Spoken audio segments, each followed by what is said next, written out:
ఘోర పాపియైన రాహాబున్ నీవు ప్రేమించినావుగా, వేశ్యగా జీవించినరు వారసత్వమునిచ్చినావుగా.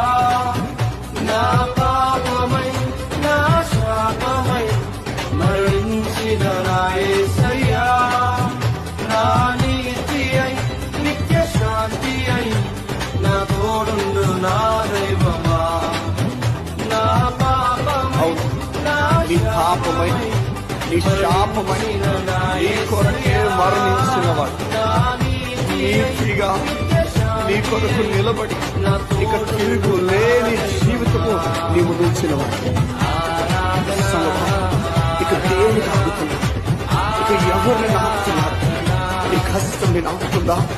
నీ బాధని నాకుతుందా? ఏ ఆపుతుందో చెప్పు.